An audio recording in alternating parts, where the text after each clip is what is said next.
Augusta Calthorpe heard the words through a door that had not closed properly. And she did not move. She sat at a dinner table set for two.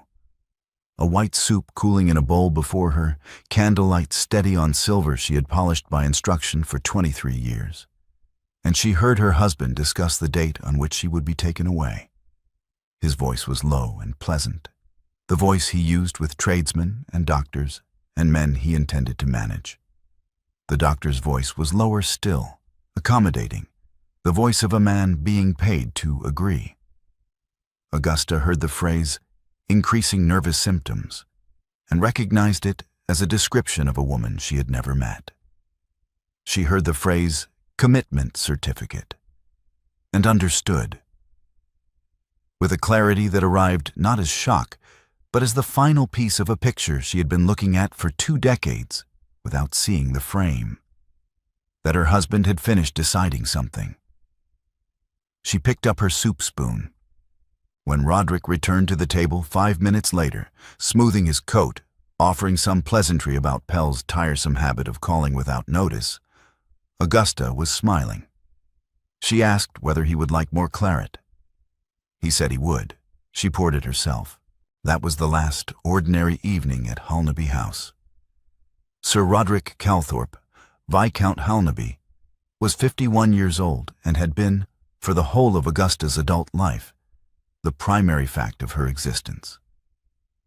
She had married him at 24, the year after her first betrothed died of a fever that took him in a week. Leaving her stunned and grateful for the arrangement her father pressed forward before grief could make her inconvenient. Roderick had been handsome then, or at least capable of appearing so in candlelight, and he had wanted her fortune more than he had wanted her, a distinction she had not understood at 24 and had spent 23 years learning to name. The £18,000 of her separate trust, settled by her father's will in terms that required Roderick's management only in the event of her incapacity, had been the unspoken subject of every significant conversation in their marriage. Augusta had known this for years. What she had not known, until the soup course of an otherwise unremarkable Tuesday, was that her husband had moved from wanting the money to arranging for the legal instrument that would deliver it. There had been one child, a boy, born too early in the 3rd year of the marriage, who had not breathed. She had not spoken of it since the week it happened. She had put on black for 6 months and then put on other colors and continued. That night, after Roderick had gone to his rooms, Augusta sat at her writing desk in the small sitting room she had claimed at the beginning of the marriage as a place he did not enter. And she worked. She drew a single sheet of paper toward her and wrote, in 2 columns, every person she knew of moderate influence or legal standing. The left column she headed independent. The right column she headed his. By 1 in the morning, the right column was full, and the left column contained 4 names.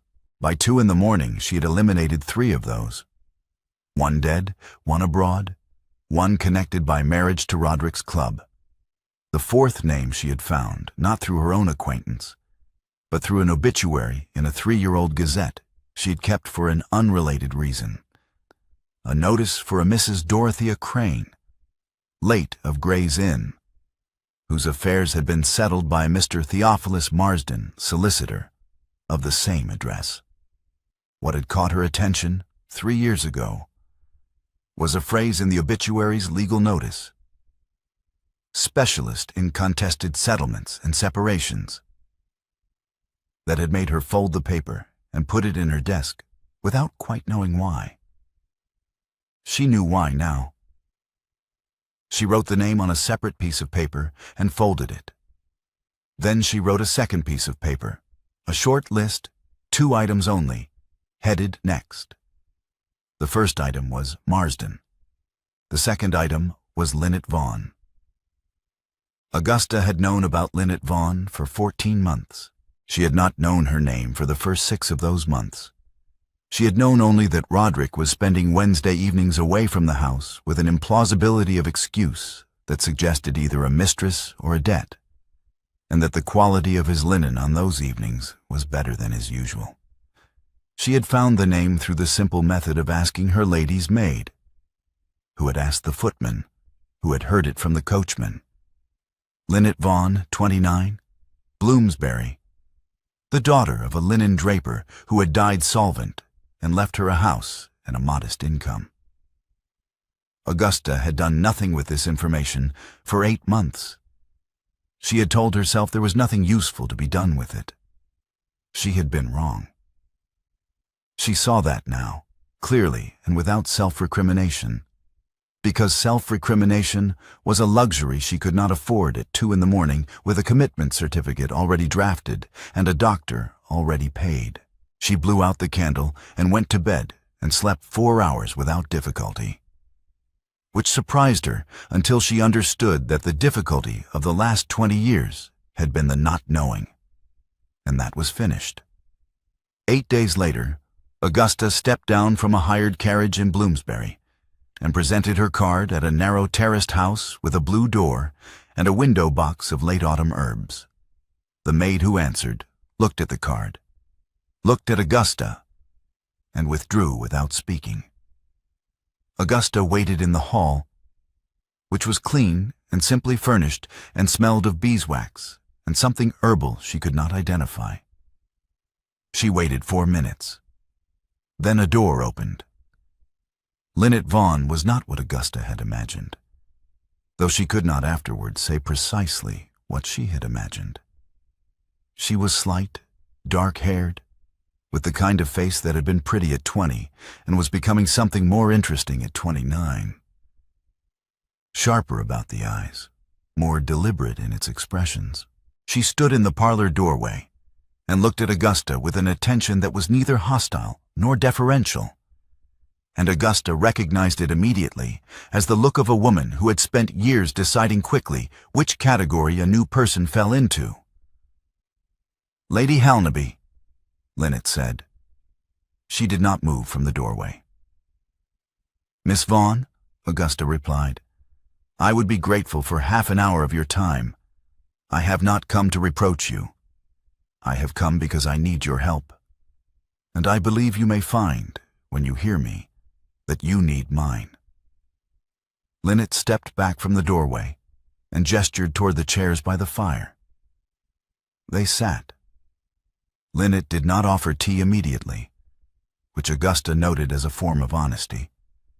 The woman was not going to perform hospitality until she knew what she was hosting. Augusta approved of this. She folded her hands in her lap and spoke plainly.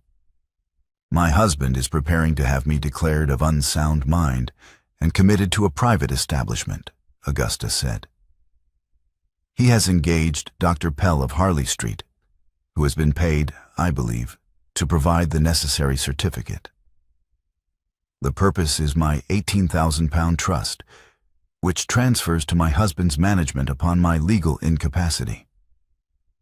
I overheard the conversation between my husband and Dr. Pell 11 days ago. I have since engaged a solicitor, and I am in the process of building a case. What I require from you is a written deposition of any conversation you have heard my husband conduct regarding myself, my health, or his financial affairs, conversations he held when he believed no wife was listening." Linnet had not moved during this speech. Now she said, "You are not what he described." "No," Augusta said. "I rarely am." A pause settled between them. The fire shifted. Linnet looked at the grate, then back at Augusta, and Augusta saw the precise moment when the woman's calculation resolved into something else. Not warmth, not yet, but a kind of recognition. "He told me you were fragile," Linnet said, "that you had been unwell for years, that you misunderstood things, that a separation would distress you beyond what you could manage." She paused. "He said it with great concern." "He has been practicing that concern for some time," Augusta said. "I thought—" Linnet stopped. She began again.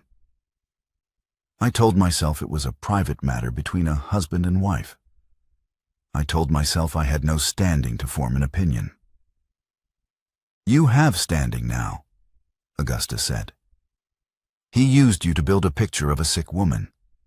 Every conversation you had with him in which he described my condition is evidence of premeditation. You are not an accessory to anything he has done, but you are a witness to it, and I am asking whether you are willing to say so. The silence that followed lasted nearly a full minute. Linnet looked at her hands, then at Augusta, then at the window where the afternoon light was fading over the rooftops of Bloomsbury. When she finally spoke, her voice had changed, quieter, and with something in it that Augusta thought might be relief. He does not love me, Linnet said. I have known that for some time. I told myself it did not matter. She paused. It turns out it mattered a great deal. Then we are both women who told ourselves something that was not true, Augusta said. And we are both, as of this afternoon, finished with that. The tea arrived. They drank it. The conversation ran another hour and 40 minutes, and by the end of it, Augusta had what she had come for, Linnet's agreement to provide a full written deposition. And something she had not expected, which was the beginning of a respect for this woman that had nothing to do with the circumstances that had brought them to the same parlor. The following afternoon, Augusta called at Gray's Inn. Theophilus Marsden's chambers were on the second floor of a building that smelled of old paper and coal smoke, and he received her in a room lined with case files that had been organized with a precision she found immediately reassuring. He was a tall man, lean and slightly angular, with gray beginning at his temples and a stillness about him that suggested he had long ago stopped using movement to fill silence. He read her initial letter of instruction, which she had sent the previous day, then set it down and looked at her across the desk. You understand, he said, that a petition for separation on the grounds of fraud and conspiracy to commit will require evidence of a standard that most London firms would decline to pursue against a Viscount. I understand that, Augusta said. That is why I am not at a London firm. I am here. He considered this. I should tell you what the case will cost me if it proceeds, he said.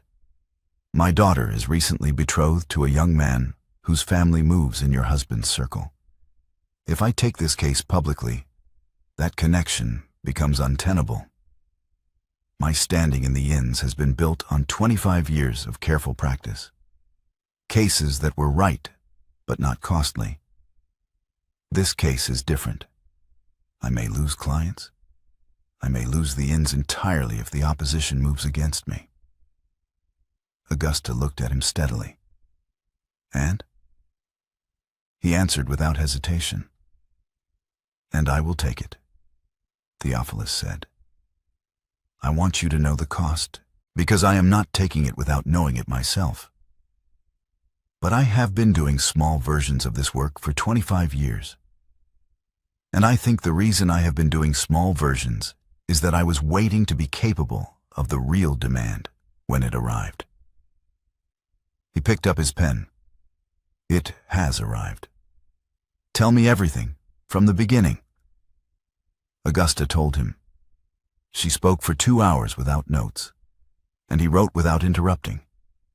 And by the time she finished, the room was dark, and he had lit the lamp on the desk, and the fire had been built up twice by a clerk who moved quietly and asked no questions. You will not return to Halnaby House, Theophilus said when she finished. No, Augusta agreed. Where will you stay? I have identified a hotel in Marylebone. My husband does not go to Marylebone. She paused. I will write him a letter this evening telling him I am visiting my cousin in Kent. He will believe it for at least 2 weeks, possibly 3. He thinks I have no reason to run. He is not accustomed to women who make lists, Theophilus said, and something in his tone was not quite dry and not quite warm, and was entirely, she thought, the voice of a man who meant what he said. She moved to the hotel that week. She wrote Roderick a pleasant letter about Kent. She slept, for the first time in 11 days, without waking before dawn. The work began in earnest in the first week of December. Augusta, Linnet, and Theophilus met on Tuesdays and Fridays in the Gray's Inn chambers, seated around the central table with the case files arranged between them. The first order of business was Linnet's deposition. 14 pages of handwritten testimony covering 9 months of conversations, dates, and locations, noted with a precision that surprised Theophilus and did not surprise Augusta, who had recognized from the first afternoon that Linnet Vaughn's mind worked in columns as naturally as her own. The deposition contained, among other things, 3 separate occasions on which Roderick had described Augusta's health to Linnet in terms that directly corresponded to the language used in the draft commitment certificate, language that, Theophilus pointed out, was too specific to be coincidental. It contained a reference to Dr. Pell by name in a conversation that had taken place 8 months before Augusta overheard the study conversation, establishing premeditation. And it contained a passage in which Roderick had discussed, in terms he clearly considered private, the precise mechanism by which Augusta's trust would transfer to his management upon her incapacity. A passage Linnet had recorded word for word because, she told them, something in the specificity of it had made her uneasy in a way she had not understood at the time. "You wrote it down the same night?" Theophilus asked. "The same night," Linnet confirmed. "I did not know why. I only knew I wanted to have it." The bank records came next. Theophilus had a contact at the institution through which Dr. Pell conducted his practice accounts, and through a process Augusta did not ask him to detail, he obtained a record of 3 payments made over 6 months, substantial, regular, and entered in the ledger under a description that was almost insultingly vague. The payments corresponded precisely to the dates on which the commitment certificate's preliminary paperwork had been drafted. The certificate itself arrived in the 3rd week, delivered by a clerk named Hobson who had worked in Dr. Pell's office for 7 years and who appeared in Theophilus's chambers one Tuesday afternoon with an envelope inside his coat and an expression of a man who had been waiting to do something and was relieved to finally do it. He set the envelope on the table, accepted a cup of tea, and told them that Theophilus had helped his mother secure her widow's pension 4 years ago when the pension office had refused her claim on a technicality, and that he had been looking for the opportunity to be useful ever since. The unsigned commitment certificate named Augusta by title and described, in the careful language of medical authority, a woman given to irrational fears, disordered speech, and an inability to manage her own affairs. A description so remote from the woman who sat reading it across the table that Augusta set it down after the first paragraph and looked at the wall for a moment before picking it up again.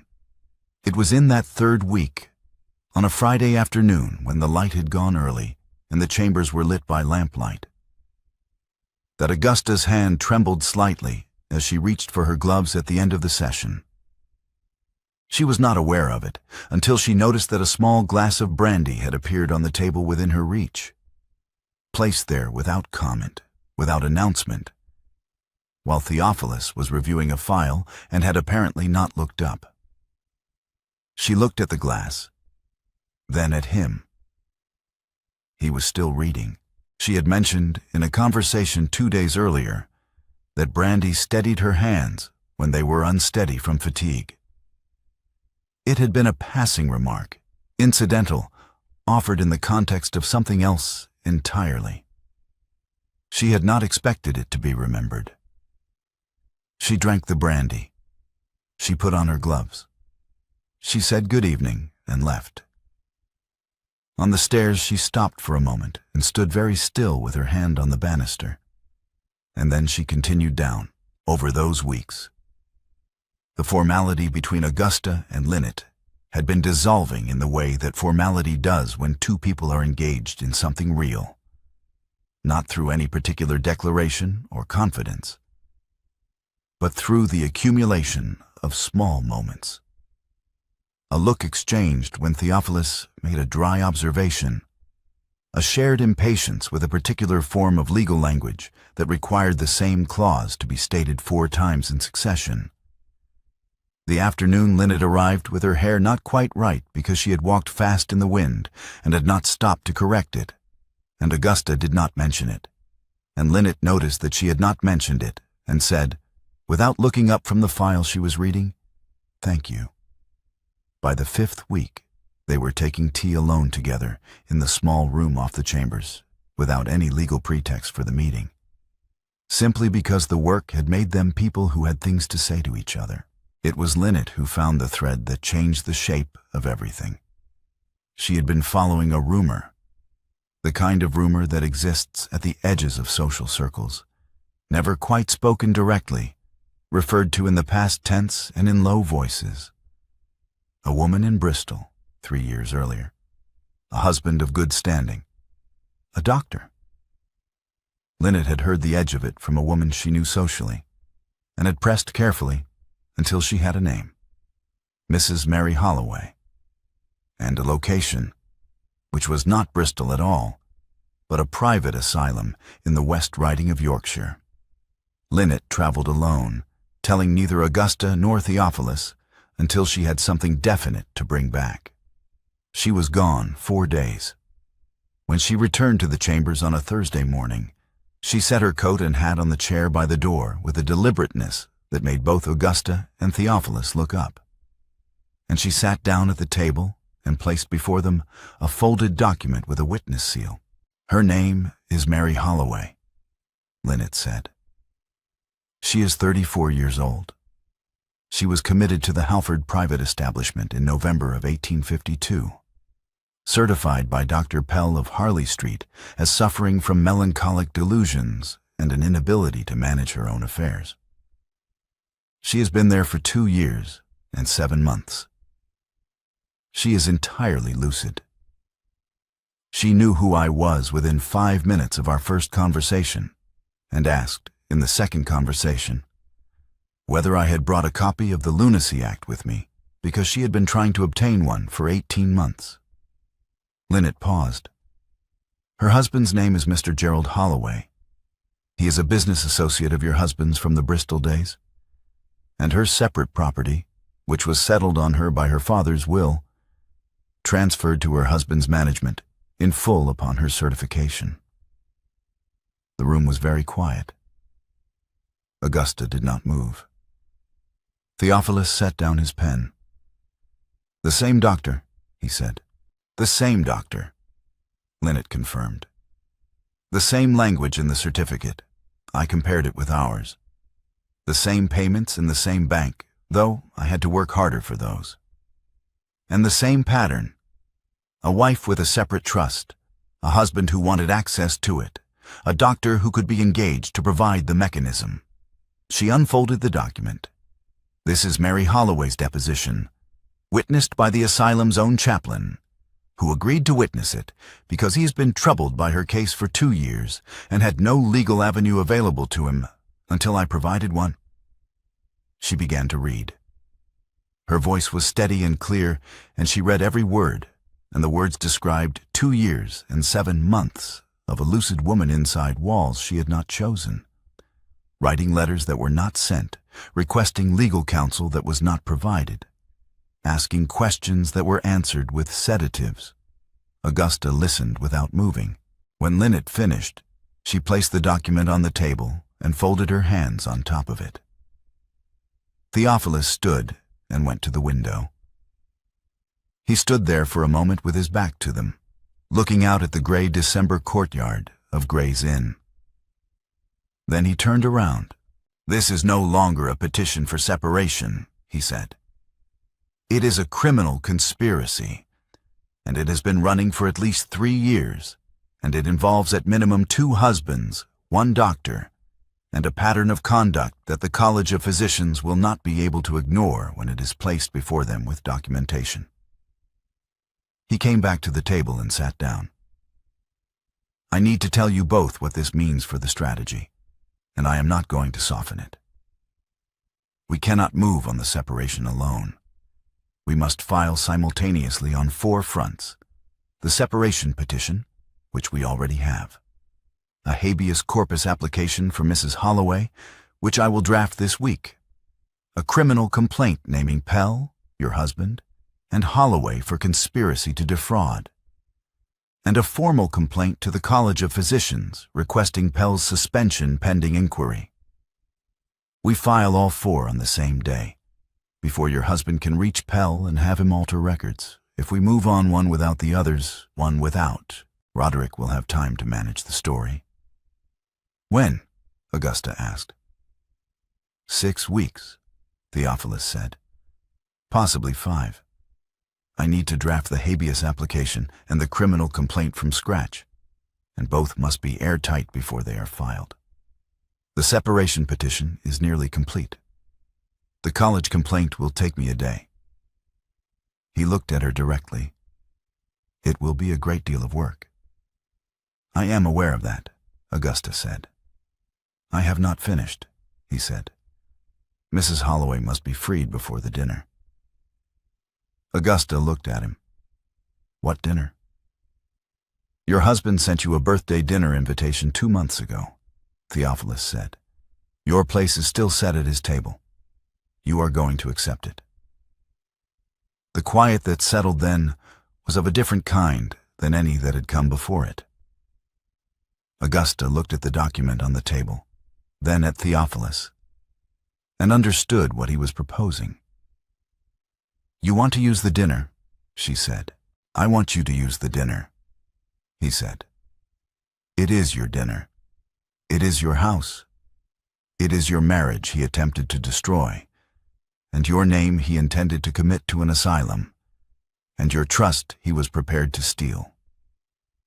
The dinner is where you end it, in front of every person in that room who will spend the rest of their lives knowing what they witnessed.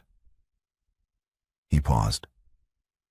If you want it to end that way. Augusta looked at Linnet, who was watching her with an expression that was not quite a smile, but contained the possibility of one. Yes, Augusta said. That is exactly how I want it to end. The Bristol Discovery doubled the work, and the work was already considerable.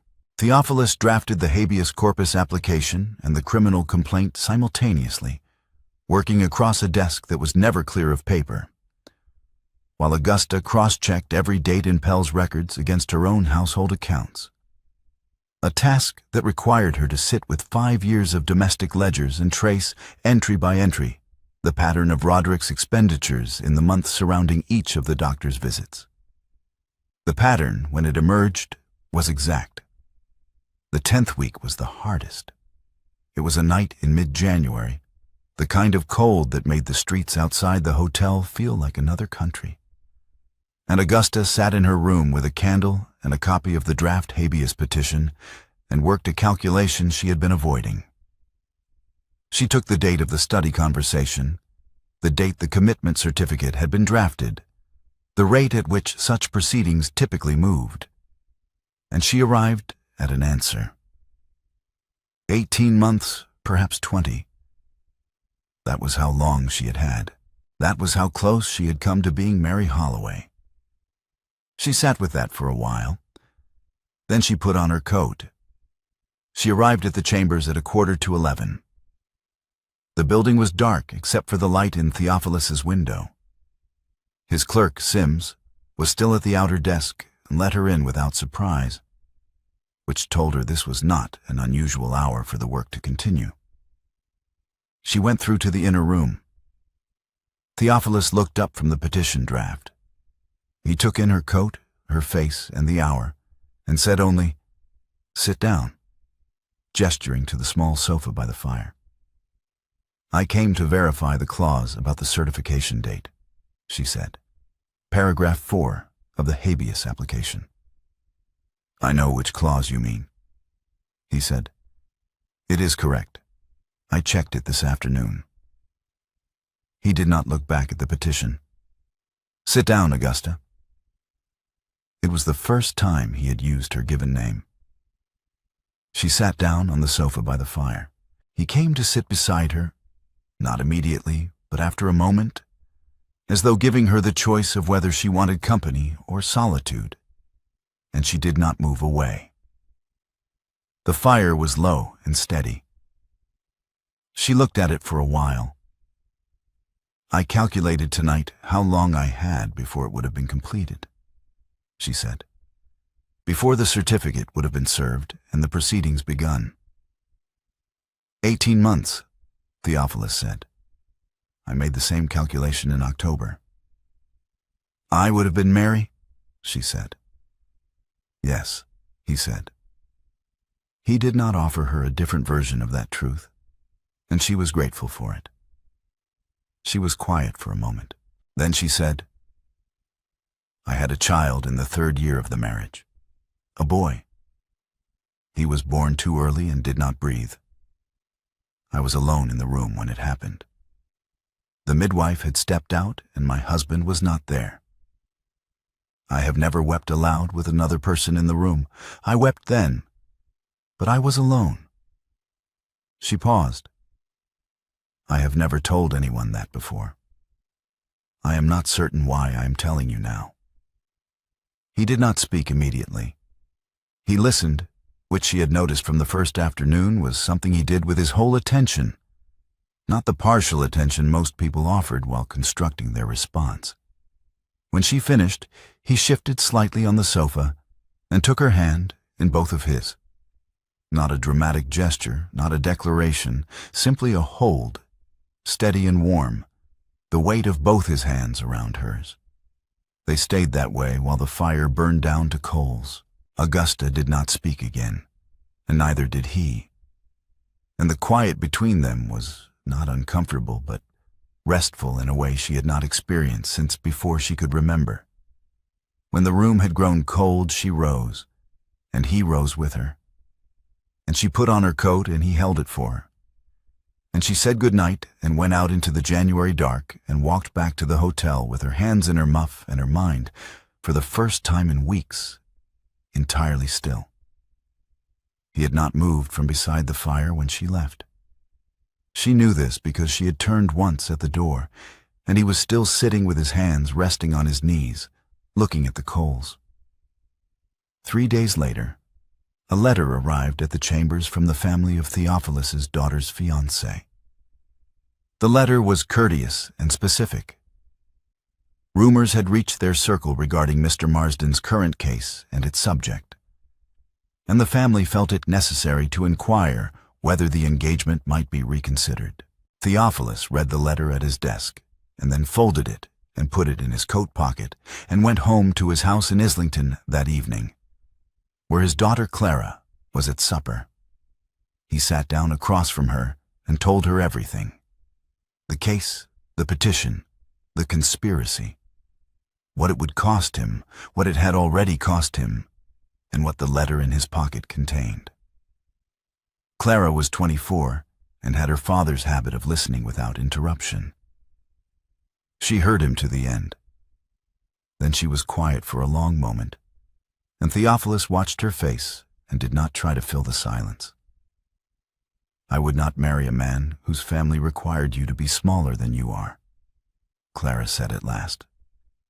"That is not a man I want." She picked up her fork. "Write them back in the morning. I will manage the rest." The engagement ended at her initiation the following week. The fiancé, to his credit, was more distressed than his family. The situation on Roderick's side had been shifting since the new year. He had sent a manservant to the Kent address Augusta had named in her letter, and the manservant had found no cousin and no Augusta, and had reported this back with the particular embarrassment of a man who has been sent to find something that is not there.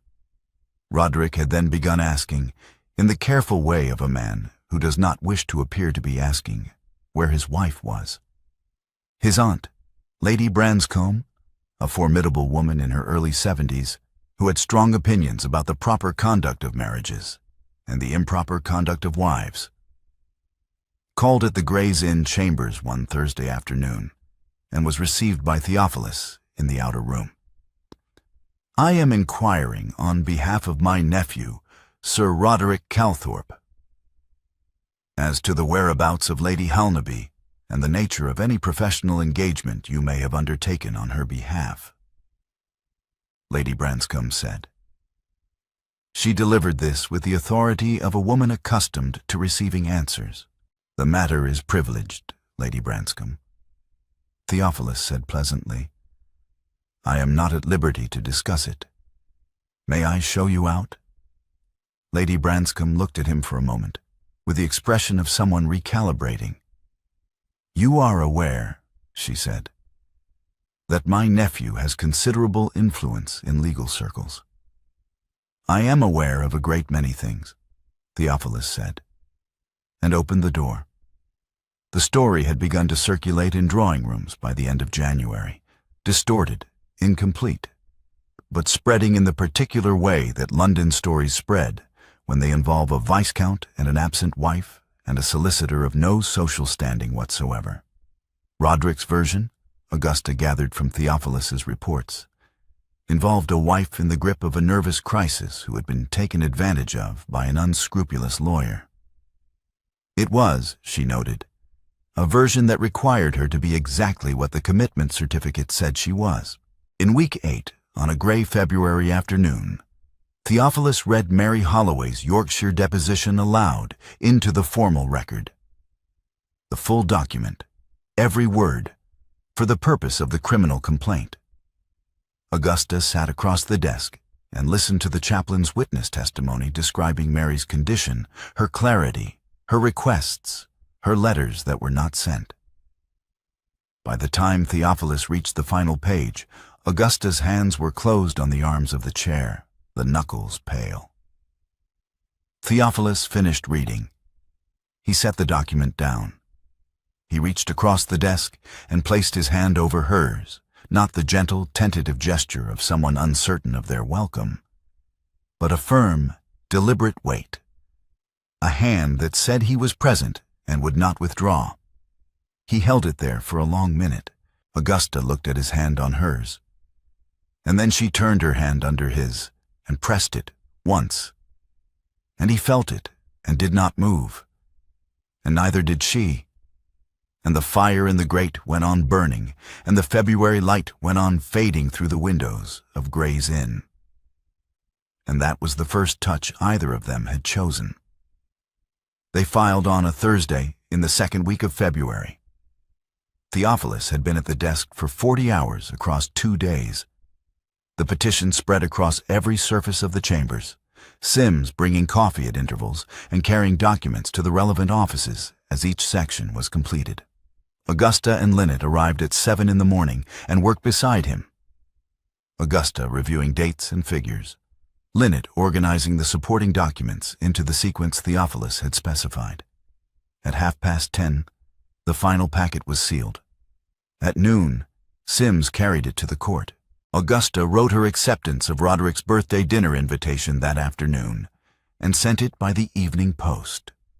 The habeas corpus action for Mary Holloway was heard 3 days before the dinner. The judge, presented with Mary's deposition, the chaplain's testimony, and the bank records showing Pell's payments, granted the writ within the hour.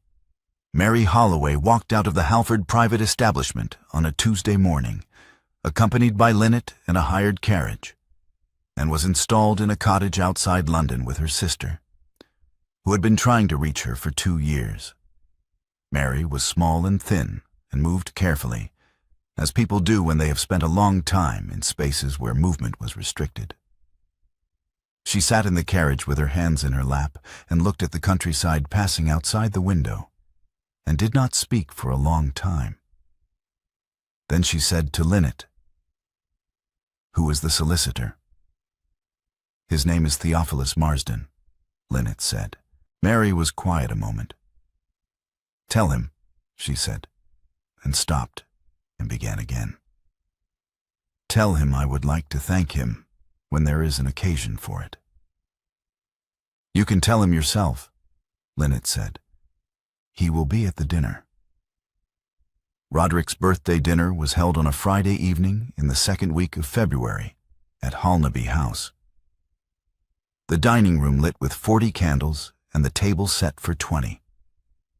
The guests were the kind of people who attended such dinners, men of standing, their wives, 2 members of Parliament, a judge of the Common Pleas, and several individuals whose connection to Roderick was primarily financial. The footman announced each arrival. The room filled. The soup was brought. Augusta's place, at the far end of the table from Roderick, remained empty. Roderick sat at the head of the table and watched the door, and smiled, and spoke, and ate nothing. At 20 minutes past 8, the dining room doors opened. Augusta entered in dark blue silk, her hair dressed simply, her pace unhurried. She did not look at Roderick immediately. She looked at the room, at the 20 faces turning toward her, at the candles, at the table she had ordered laid for 23 years. Then she looked at her husband. Roderick rose. His face was the color of the white tablecloth. Behind Augusta, Linnet Vaughn entered the dining room. The room understood instantly, not the particulars, but the shape of the thing, and the shape was damning. A murmur moved through the guests and stopped. Behind Linnet, Theophilus Marsden entered carrying a leather folio, and the room went entirely silent. Augusta let the silence stand for a full 10 seconds. She had planned this moment with care, and she had planned to let the silence do its work before she spoke, because the silence was already saying something.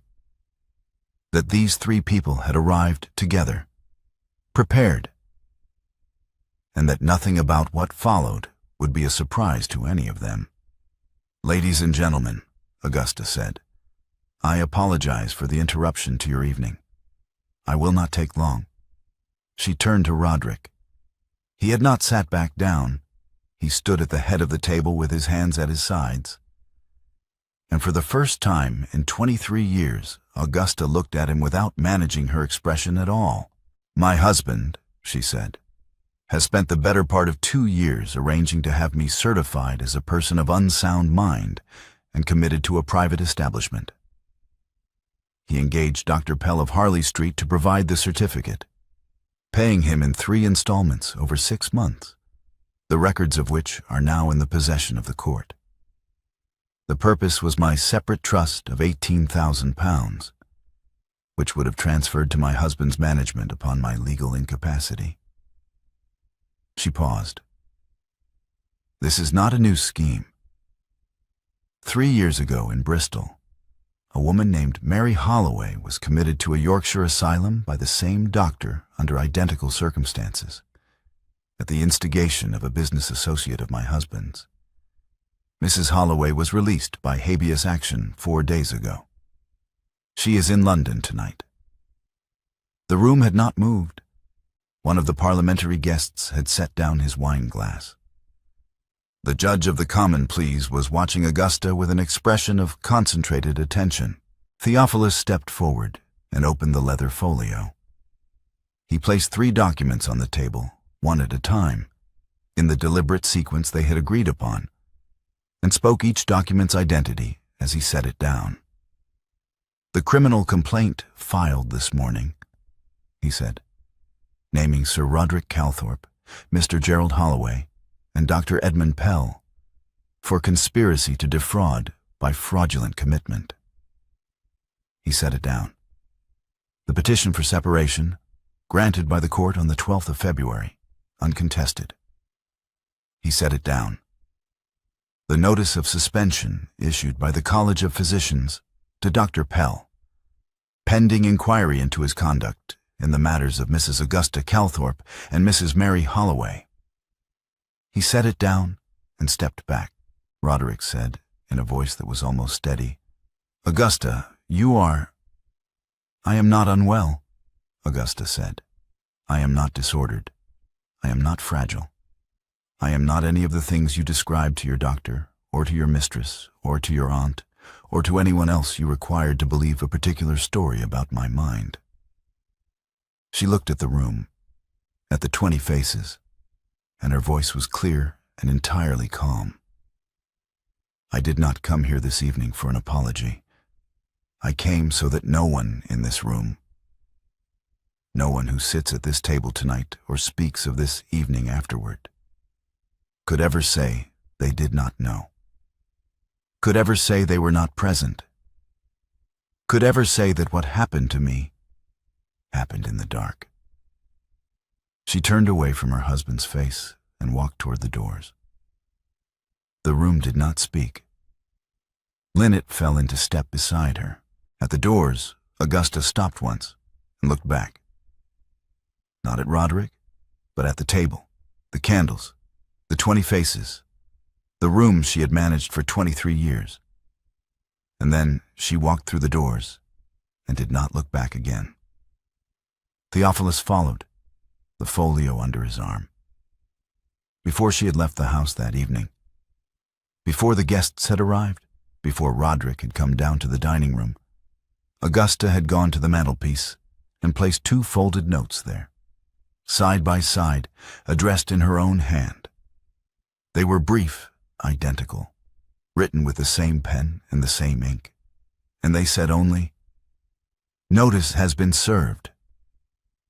The footman found them an hour later, after the room had emptied and the candles had been snuffed, and Roderick had been arrested in the street 2 blocks from Dr. Pell's house, where he had been attempting to arrive before the night was finished.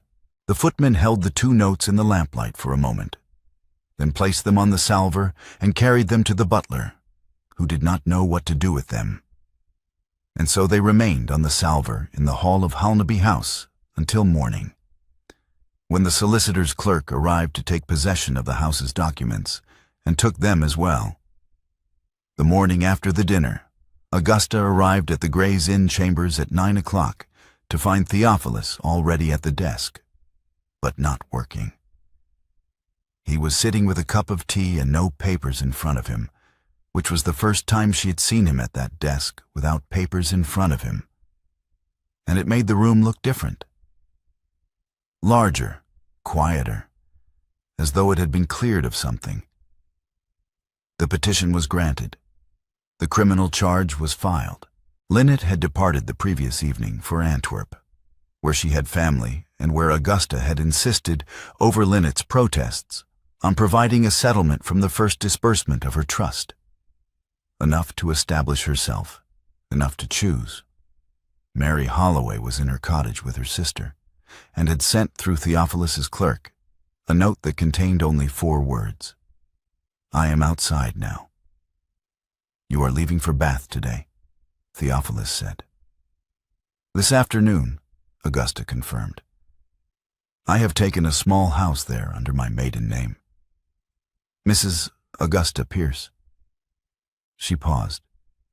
It seemed appropriate to begin with the name I had before. She sat down across from him for the last time in this configuration. The 2 of them at this desk, with work between them. There was no work between them now. The desk was clear. "What will you do?" she asked. "With the practice?" "Rebuild it," he said without particular distress. "I have had inquiries already. 3 women whose cases I declined 2 years ago because they were too costly to my standing. I wrote to them last week. They have all responded." He looked at his tea. "It turns out that being willing to do the thing that is actually required is a reasonable foundation for a practice." "And your daughter?" "Clara is well," he said. "Better than well. She has taken up residence with a friend and is studying medicine, which she apparently intended to do for some time and did not mention because she thought the engagement would make it impossible." He paused. "She is not wrong that it would have." Augusta looked at him. He looked at her. The morning light came through the windows of the chambers and lay across the clear desk between them. "I do not know yet what kind of woman I will be in 6 months, Augusta said. "I have spent 23 years being a particular kind of woman, and I am finished with that, and I do not yet know what is on the other side of it. She stood and picked up her gloves. "But when I have had some months in Bath and have been Mrs. Augusta Pierce for long enough to understand what that means, I would like to write to you about it." Theophilus stood. "I would like that," he said. "Very much." She was at the door when she stopped. She stood for a moment with her hand on the frame, and then she turned and crossed the room back to him, not quickly, not with hesitation, but with the deliberateness of a woman who has decided. And she kissed him once, slowly, without urgency, with both her hands against his chest and his hands coming up to hold her arms. And it was not a declaration or a conclusion, but a beginning placed carefully on a shelf, to be taken down when both of them were ready. She stepped back. She looked at him once, directly, and saw that he was entirely present, not surprised, not managing his expression, simply there. "Write to me when you have settled," she said. His answer was quiet and certain. "I will," he said. She went out. He heard her footsteps on the stairs, steady and unhurried, and then the street door, and then silence. 8 months of letters followed. They began formally. "Dear Mr. Marsden, dear Lady Halnaby," and became, over the course of the autumn, something else entirely. "Dear Theophilus, dear Augusta." She wrote about the house in Bath, the garden she was learning to manage, the neighbor who had introduced herself as Mrs. Pierce's predecessor, and spent an afternoon telling her the history of every family on the street. He wrote about the practice, about Clara's first term at the medical college, about a case he had taken in September that involved a contested will and a woman of 72 who had more legal acuity than most of his colleagues and twice their nerve.